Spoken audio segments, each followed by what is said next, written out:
Stick, gun button, different gun buttons, select different cannon.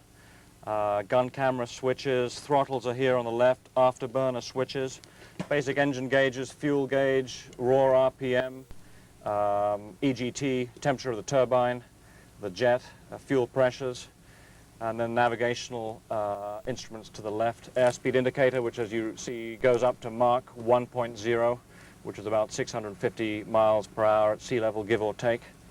As we said, the braking system of the MiG is critical. It's pneumatic. That's why I filled it with nitrogen before. We've got our main system pressure gauge here, and we've got an emergency, in case we have a leak, I can open the emergency stopcock.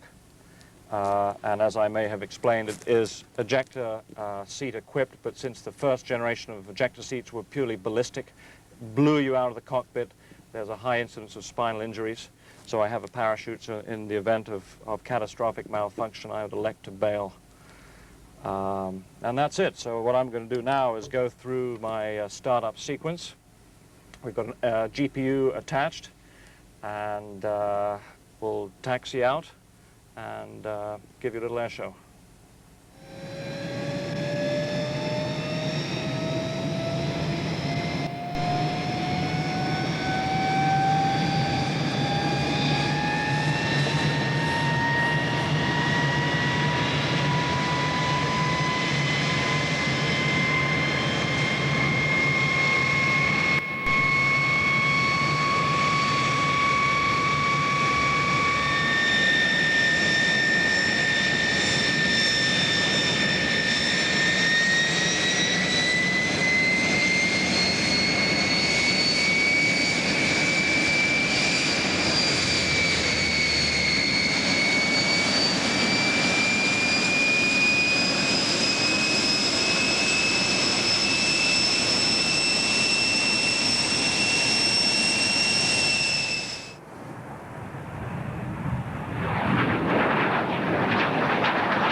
Perhaps nothing better symbolized the close U.S.-British alliance in World War II than the P51 Mustang fighter plane. Though the airplane was American, its engine was British. According to the Illustrated Encyclopedia of Military Aircraft, the hybrid Mustang was perhaps the best fighter of all in World War II. Even before the U.S. entered the global conflict in 1941, the U.S. was helping the British war effort. In 1940, the British asked the North American Aviation Company to build the Curtiss P-40 fighter under license for the Royal Air Force. North American proposed an alternative. The company would design its own fighter.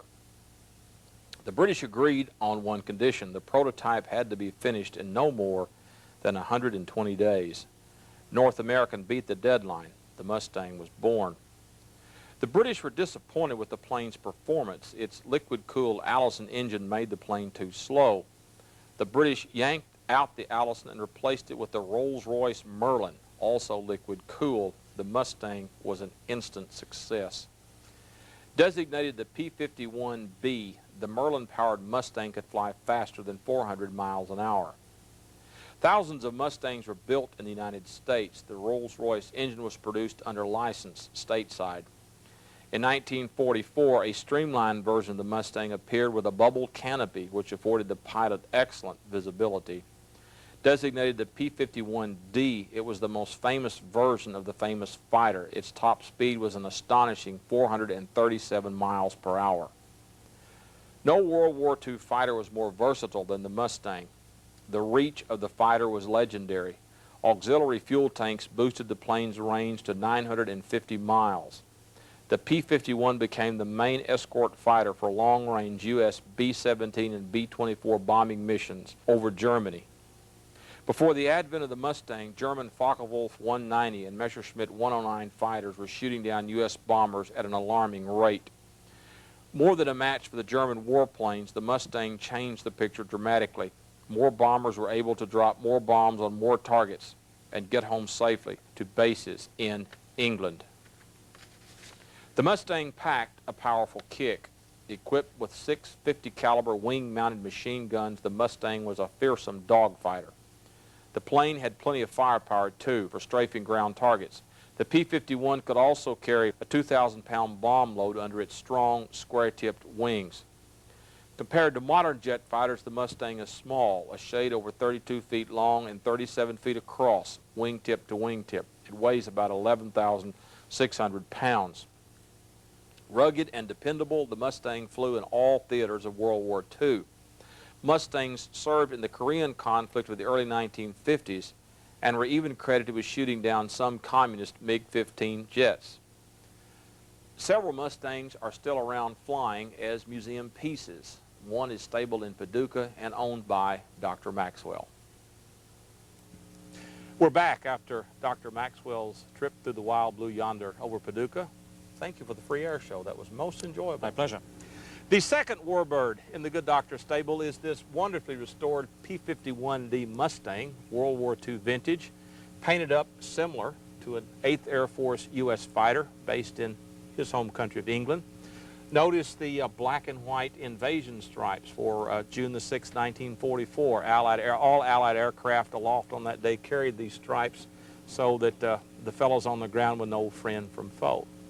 Tell us about this real hot rod. Well, this is a stock P51D Mustang, 1944, serial number 72826.